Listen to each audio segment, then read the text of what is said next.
கர்த்தருடைய பரிசு நாமத்திற்கு ஸ்தோத்திரம் உண்டாவதாக. இன்றைய ஜீவ வார்த்தை நிகழ்ச்சியை கேட்டுக்கொண்டிருக்கும் அனைவரையும் கர்த்தருடைய பரிசு நாமத்தினால் வாழ்த்துகிறேன், ஆசீர்வதிக்கிறேன். இன்றைய தின தியானத்திற்கு தேவன் கொடுத்த வேத பகுதி, அது சங்கீத புஸ்தகம், அதில் 66ஆம் சங்கீதம், அதில் 8ஆம் வசனம். சங்கீதம் 66:8.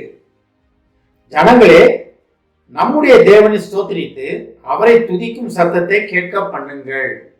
இன்றைய தினம் தேவனை ஸ்தோத்திரிப்பதற்காக கர்த்தர் நம்மளை அழைக்கிறார். இன்றைய தினம் தேவன் நம்மகிட்ட சொல்ல ஆசைப்படுகிற, கேட்க ஆசைப்படுகிற ஒரு காரியம் என்னவென்றால், ஸ்தோத்திரிக்கும் சத்தத்தை கேட்க பண்ண வேண்டும். தேவன் கேட்க பண்ண வேண்டும்.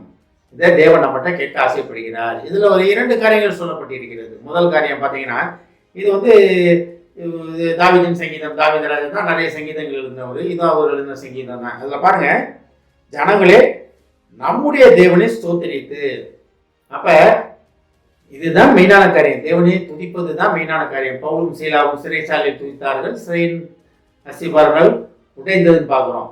அதே போல துதிக்கிற இடத்துல எல்லாமே ஜெயம் கிடைக்கும். இப்போ யுத்தத்துக்கு இஸ்ரேல் மக்கள் போகும்போது எல்லாமே முதல் யார் போனாங்கன்னா யூதா தான் போனாங்க.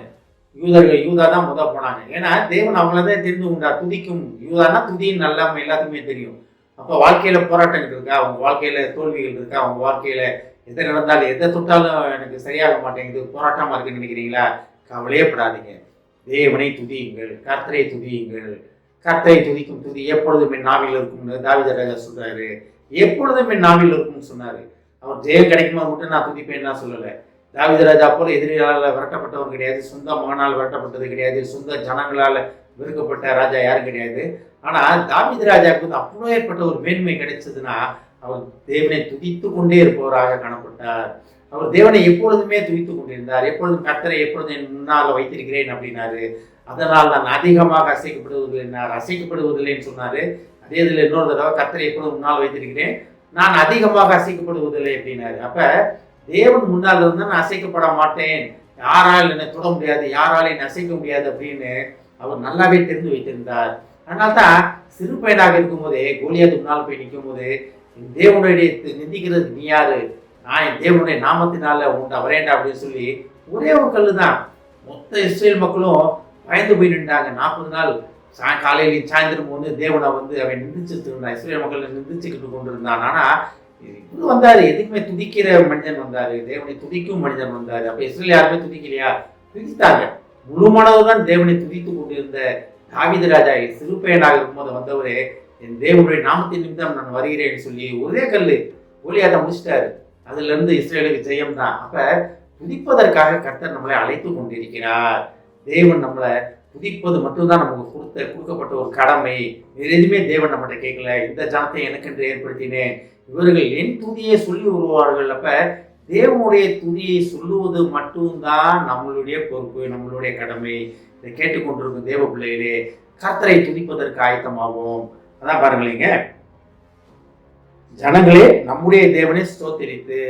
அப்ப நம்ம வந்து தேவனை ஸ்தோத்திரிப்பதற்காக படைக்கப்பட்ட ஜனம். அதை உணர்ந்து தேவனை ஸ்தோத்திரித்து வாழ்க்கையிலே வெற்றி பெறுவதற்காக, வெற்றியை பெற்றுக்கொள்வதற்காக கர்த்தர் அழைத்து கொண்டிருக்கிறார். துதியில் பிரியம் உள்ள தேவன்.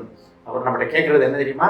நீங்க துதிங்க, என்னை துதிங்க, என்னை துதிங்கன்னு கேட்டுக்கொண்டிருக்கிறார்.